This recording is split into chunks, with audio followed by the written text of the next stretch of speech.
Petersen, color analyst, longtime color analyst for the Minnesota Timberwolves, and of course, a former Warrior. He's back in the Bay. Of course, he was here Sunday. I think we'll have him on a pregame show as well on Warriors Pregame Live on NBC Sports Bay Area. Jim, good morning. Always energetic. Always keeps it real. What's going on, Jim? Welcome to the Morning Roast here on 95.7 The Game. Joe Shasky, the Butcher, and Bonte Hill. How are you? Good to hear you guys, man. It's been a little while. We had a great series last year with the Warriors and a good game one. But today is an in-season tournament game. Yes, it's sir. A big day. Yes, sir. Day. Yes, sir. Yeah. Group plays in group play. We got group play today, and Anthony Edwards is coming. And this guy, he's already here. arrived. He's arrived. What are we He's a talking star. about? He is a star. I love Naz Reid. We want a Naz Reid on the team. Naz Reid seems to always kill the Warriors. Warrior fans has a fascination that one day he may wear a Warrior uniform, but he signed a deal last year with you guys. Let's start with Anthony Edwards and the way he responded to Draymond Green, but as well as him just taking that jump from all-star to maybe an all-NBA player. Can you discuss Anthony Edwards and his progression throughout his career? Yeah, I mean, it's just so funny because, people try to, relive it. And if you guys remember, Joe and Bonta, it was not clear-cut, that draft 4 years ago because LaMelo Ball, James Wiseman, Anthony Edwards, it was pretty close. And I think people thought James Wiseman was going to be a much better prospect, but it wasn't that easy to decide back before the draft happened. So, because Anthony Edwards was, one of the big stories that came out of the summer when Ant played with Steve Kerr with Team USA, and Ant talks about this all the time, was the importance of Steve Kerr to him kind of changing gears and how he prepared to play, because Steve basically told Anthony Edwards that he didn't go hard enough. When he came here to work out for the Warriors before the draft, Kerr basically told Ant, you don't play hard enough. If we had the number one pick, we wouldn't pick you. And Ant talked about how important that is. So that was huge. And so he's always been confident. He did an interview with our sideline reporter, Marty Gellner. And in that interview, he's so confident. He's saying, hey, I'm A1 from day one. I'm a home run hitter. I'm the guy. I'm him. And so he played that way. And the progression for him has been pretty meteoric because I think right now he's not just a franchise player, but I think he can be kind of on that same level as Luka and Giannis and Steph, of being kind of a league sort of face of the league kind of player. So he's just super confident, and I just kind of wonder if it's going to be a good idea for some guys to talk smack to Ant. Well, what's he make? No, yeah, he's going to make you pay. I think Anthony Edwards is going to seriously be on the same level of don't talk to Ant like Jordan was. Like guys learn to not talk to Jordan. I think you're going to learn not talk to Ant. I mean, he's awesome. And our guy Wiseman is in Detroit. And so, we're lamenting that one. I got to ask you big picture here with the Timberwolves. And I want to ask you about the Warriors. Have you met A-Rod? Because I heard A-Rod completed this deal of being a part owner of the Timberwolves. Have you had a chance to meet him? Oh, yeah. I've been around A-Rod a lot. A-Rod's been, pretty good to deal with. He's just such a – have you guys ever met him? No. Have you ever met? Well, I've seen him around. He comes around Chase Center. He has the shades on. Bonte says he's not that big. Nah, he looks smaller, but I mean, considered baseball, he looked larger than life in the batter's box. He's a big dude. A-Rod, Alex is a big guy. He's pretty a physical specimen. When you think about baseball players, he's pretty intimidating. But he's good friends with Barry Bonds. He's been he's brought Barry Bonds to games when we've been in town. So he and Barry are good friends. But no, A-Rod's been great. He's been, the deal still hasn't been fully consummated yet. They're going to have to get that done after the first of the year, and they'll probably get a little bit of an extension. But it still remains to be seen if it fully happens. But I'm pretty confident, and they've been great. I mean, Alex has really tried to. He's been really communicative with me and Michael Grady, my broadcast partner. He's always asking us what we need, and he's always trying to make things better. And in a lot of ways, he does things that both he and Mark Lurie do things a little different than our current owner, Glenn Taylor. Glenn is, in his 80s, and he's these guys are trying to do the right thing. Well, one of the things they did was they got Tim Connolly from Denver. That's what they wanted to, make a big splash. So they paid a lot of money to get Tim from Denver and brought him to Minnesota. So those guys are trying to do big things. Yeah, no, I really love the jerseys you guys were wearing the other night. I mean, they're nostalgic yet still current. I love those uniforms on Sunday night. As a non-Warrior in the bubble guy, right? You're on the outside looking at the Warriors. How do you view them right now? Because a lot of Warrior fans feel like, I know the recent slide has kind of exasperated it, but old and slow and no one fears them anymore. What's your view of the Warriors? I still fear him. I still fear Steph Curry. I saw him, Gabe. We've got a really tremendous defender in Jaden McDaniels on our team, and he chased Steph everywhere. And Jaden's 6'10". He might even be 6'11" now. Like, he keeps growing. This kid is amazing. But he's one of the top 10 defenders in the league, and he chased Steph all over the place, and Steph still gave him 38. The problem is been the secondary scoring, right? I mean, Dario Saric is the only other player this season that has a 20-point game besides Steph. So that's a huge problem. But Clay's been through an ACL and an Achilles, and he's been a notoriously slow starter sometimes in his career. He's been a slow starter this year.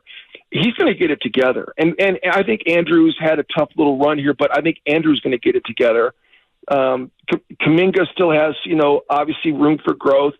I really like Chris Paul being that secondary sort of point guard that you can give Steph some breaks here and there. And then when they play together, when he and Steph play together, are fantastic. So you got one of the great floor generals in NBA history running your second unit. We had Dario Saric in Minnesota. We actually traded Jimmy Butler to Philly to get Dario. We got Robert Covington. I really like Dario. Dario was not happy in Minnesota. I just think he was so traumatized. When you get traded, sometimes you can get traumatized by, you're not happy about, the trade. I think that was the case for Dario in Minnesota. But, Dario's overcome his ACL that he had in Phoenix, and I think him working with CP, I think that's going to get better. I think they're going to be fine. And Steve Kerrs is one of the top 3 coaches in the NBA. So I just think that, they're going to figure it out. I think that, Draymond is still super competitive and won't let them have slippage.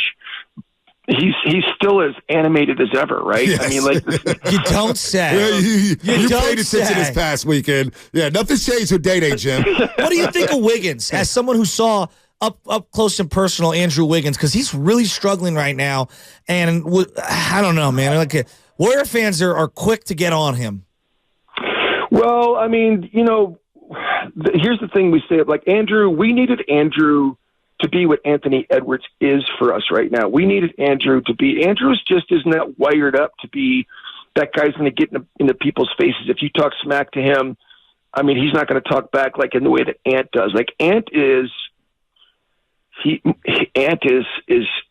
unbelievable in terms of that part of it. He gives your team backbone, where with Andrew's better off. That's why I say, when he first came to Golden State, it was such a great role for him to be with Steph and Clay and Draymond, because he's always, he can't be your headliner. He can't be your number 1 or 2 guy. He's got to be number 3 or 4. And if you put him in that role, he's fantastic. So, it was hard for him last year with his dad, his dad's illness. And Mitchell Wiggins was my teammate. I played with Mitchell in Houston. So, I mean, we were all kind of concerned with Mitchell and his health last year. And Andrew missed he missed the last 25 games of the season last year. He missed a bunch before that. So I don't know. I just feel like Steve and this culture is going to help nurture him back to where he needs to be that catalyst and to be a good player. And I get it.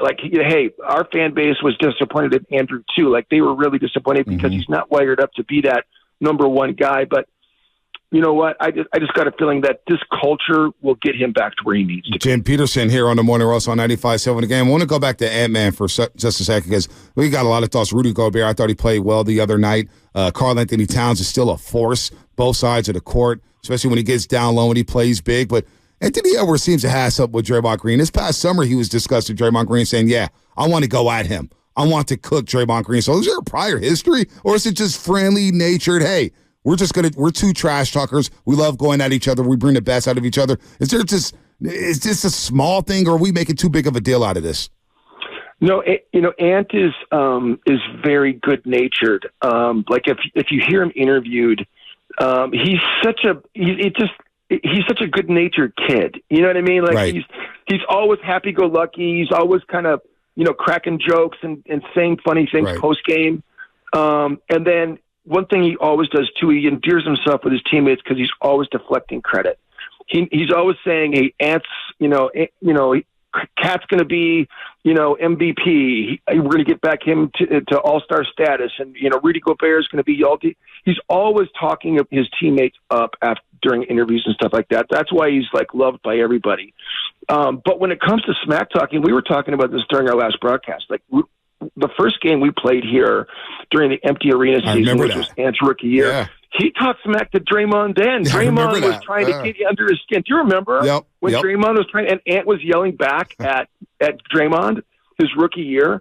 I mean, that was pretty impressive. And then he told Steph last year that he was going to give Golden State 50, and he did.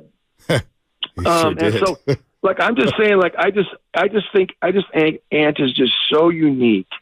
To be as good-natured as he is, and then also at the same time to be as talented as he is. He's taken his game to another level because he's not just a great offensive player. He's also a very good defensive player as well. And so the reason why we've been good this year is because Rudy Gobert is back to his all-NBA defensive status. He's such a great rim protector, and you saw it in that first game, right? Yep. Everything was being channeled into Rudy. He protected the rim. Jaden McDaniels is a top 10 defender. Ant is obviously a two-way player like Klay Thompson has been his whole career. And Mike Conley is so smart and really good. And we've got so many great perimeter defenders. And then off the bench, Kyle Anderson. You guys have probably always enjoyed Kyle Anderson from afar, right? I wanted slow-mo on the Warriors, believe it or not. I like slow-mo. I do like slow-mo. Man, he is such a good player. And seeing him every day, as good as I thought he was in San Antonio and Memphis, he's even better than I thought. So he's one of those kind of guys that when you see him up close every day, he does so much for your team. Real quick, Jim, but not to cut you off, but we got to run in a second here. What is this in for Minnesota this year? Is this a top 4 team in the Western Conference right now? Because I think you guys have the personnel to be that, and I think Chris Finch is a hell of a coach that nobody knows about. Is this a top 4 team we're talking about in Minnesota here? Yes.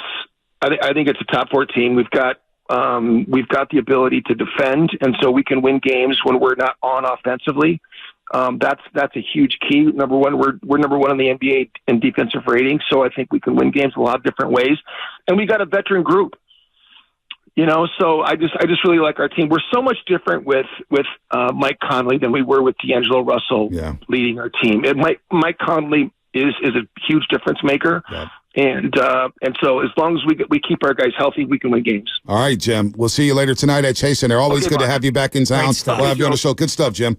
Okay, guys. Okay, see ya. Jim Petersen here on the Morning Russell on 95.7 The Game, breaking down the Minnesota Timberwolves.